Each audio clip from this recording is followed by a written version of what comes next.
Hey guys, welcome back to sixth part of Xamarin Forms map. So it's the sixth part and I request you to go through my first to fifth part in the video's description below that I have declared over there. You can just watch those and then come back to this tutorial to follow along. This is the static way of defining path from your location to the destination where you want. That is, in my case, Rapti Zonal Hospital is where I want to be and it will take from my location to the destination. You can just see over here the map itself draw a path between my location to the destination. So it's not a recommended way of creating the path in our Xamarin Forms map, but if you don't want to pay to Google for creating those paths, then we have to follow along this static way of defining paths. So let's hover over to this JSON editor online, where we'll just create 10 to 15 latitudes and longitude, that is our positions, and we'll just grab those position, right click on it, then click on what's here. You'll just get those latitude and longitude, so you'll just paste it over here. So let's copy and paste those positions. Here we'll be creating 5 to 10 latitude and longitude, that is our positions, in order to reach to that destination. That is, our first 0th item will be our source address and the final will be our destination address. I request you to make more than 10 to 15 paths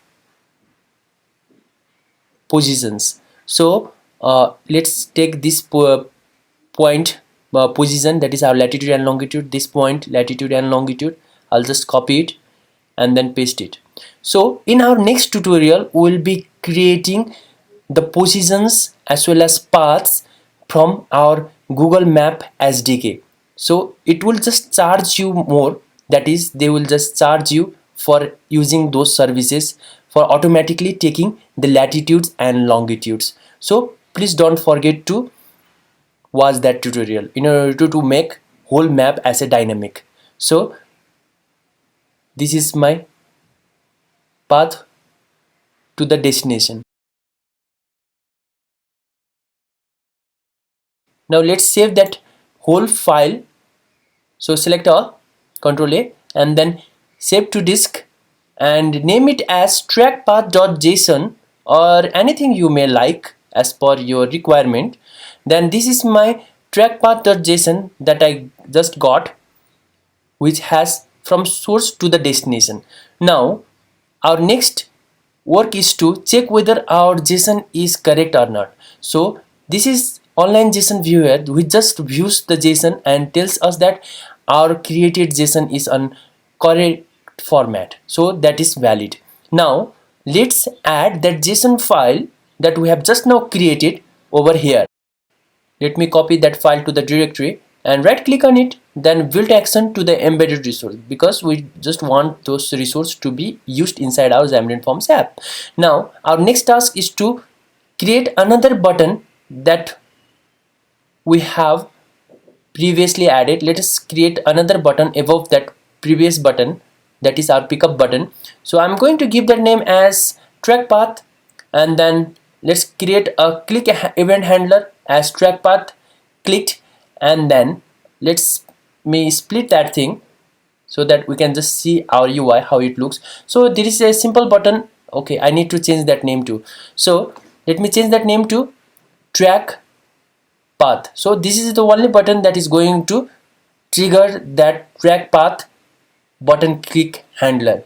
So whenever this track path button is clicked, then our next objective is to, I'm going to copy and paste the code that I have already used in our previous tutorials, that is how to get JSON file. So this is my project, this is the map resources folder, and then where we have placed that JSON path.json. So this is the actual way of consuming that JSON file. Now we need to read that JSON file, we know that, and then we have to deserialize now with the Google Map.positions.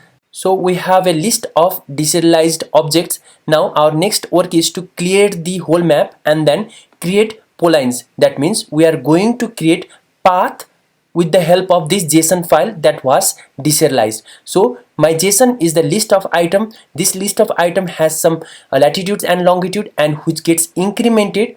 You can just see over here, which gets incremented, and then it creates path between your to location to the from location. That is your from location to the to location. We can just create a map path. Let's start the project at first. So I got a build error, that is some newtonsoft.json that I need to add a plugin, that is newtonsoft.json. So you need to add to all the projects, or you can just add it to the .NET standard project only. Now our JSON convert will take its namespace from newtonsoft.json, and then that red scroll will go away. Now we can just start our project and get a nice from location to the to destination map with the path. Let's start the project. Okay, if I click on track path button, then it will just create a list of polyline that will just give us the actual path between from to the to destination. That's all. We have created all those requirements, that is the points that we have added from Google Maps are now being seen over our simulator Google Maps. Now our next objective is to create that circle line in the middle. I have previously searched for circle image, and don't forget to make the setting as tools level for reuse. That is, we are using some free images, circle images inside our Xamarin Forms project, or else you will have a copyright issue whenever you publish your app to the Play Store or App Store. So this is the circle image that we just downloaded, and you don't need to be a Photoshop expert. So just you need to resize the circle image to 100 by 100 pixel. So we'll be resizing the whole image by 100 by 100 pixel. Okay, so you can just use any online tool in order to resize your image. It doesn't mean that you should have a Photoshop. So I'm just giving a height and width as 100 by 100 so that we'll have an image. Then we just need to drag a little bit in this circle in the middle so that we get our from location point. So we need to save that to a desktop. So you can just use any online tool in order to create those images, or else just go ahead with the whole tutorial. Now inside my desktop there is a circle image that I have just now created, which is the PNG format.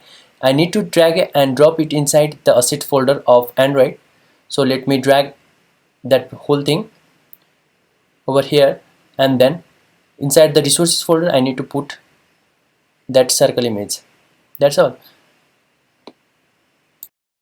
Now our next objective is to copy those line of code that we have added while adding a pin to the map. So it's the same way we are going to create one pin named as source pin and give the label as you may like. So it's my pin which is on 0th position. So now I need to change the position of that pin, that is our 0th location of the JSON file that we have created, right?